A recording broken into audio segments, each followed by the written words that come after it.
A very warm afternoon to all my dear students. I hope you all are doing good. Today I am going to teach you the poem Where the Mind is Without Fear by the most famous Rabindranath Tagore. When this poem was written, India was suffering under the British rule and everyone was carving and striving for freedom. So this poem is in form of प्रार्थना. ये poem जो है bye Rabindranath Tagore ये एक prayer के form में है जिसमें रविंद्रनाथ टैगोर ने ऑलमाइटी गॉड से प्रे किया है कि उनके कंट्री को एक्चुअली में फ्रीडम मिले. और freedom means freedom in a true sense, freedom of countryman to enjoy the life. Here we go, line 1 and 2. Where the mind is without fear and the head is held high, where knowledge is free.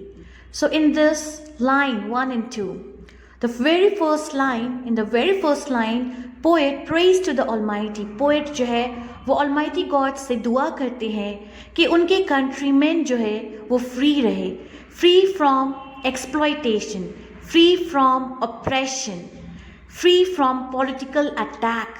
उनकी आज़ादी जो है वो restricted नहीं रहे, देश का हर एक जनता जो है वो आज़ाद रहे.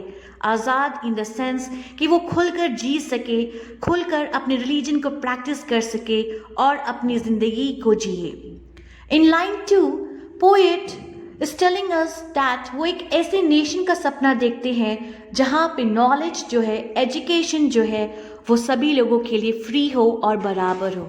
जाति को लेकर ठीक है, कास्ट को लेकर एजुकेशन रिस्ट्रिक्टेड ना रहे. Line 3 and 4, where the world has not been broken up into fragments by narrow domestic walls. A very meaningful line. In line 3 and 4, poet Rabindranath Tagore emphasize कर रहे इस बात को कि सिर्फ हमारे कंट्री के ही लोग जो है वो मिलजुल के ना रहे, बट वो चाहते हैं कि पूरे वर्ल्ड में हर एक बंदा एक दूसरे के साथ मिलकर रहे.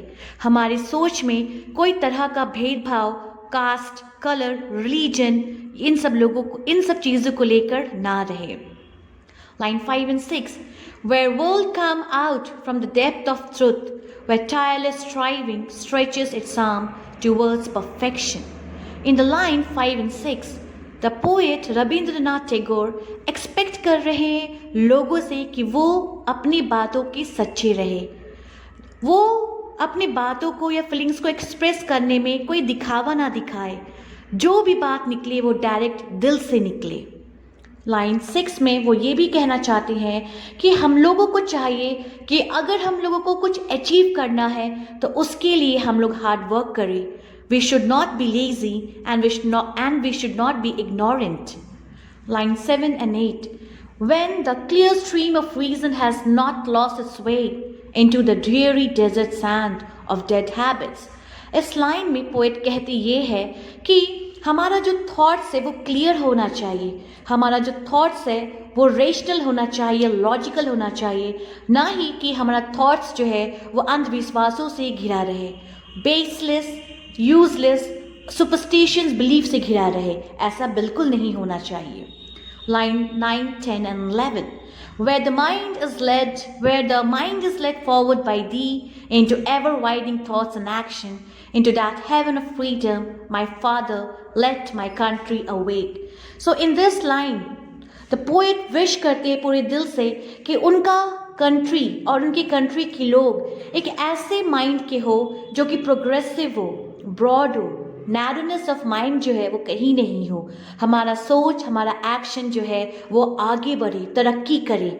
ओके, जो फाइनल लाइन्स है पोएम का उसमें रविंद्रनाथ टैगोर ये कहते हैं, गॉड से, फादर से एड्रेस करते हैं कि हर एक पर्सन का सोल जो है वो जागे, वो सोया ना रहे, कोई तरह का इग्नोरेंस, कोई तरह की डार्कनेस में हमारी जनता फंसे नहीं, कोई तरह का डिस्क्रिमिनेशन उन्हें खाए नहीं.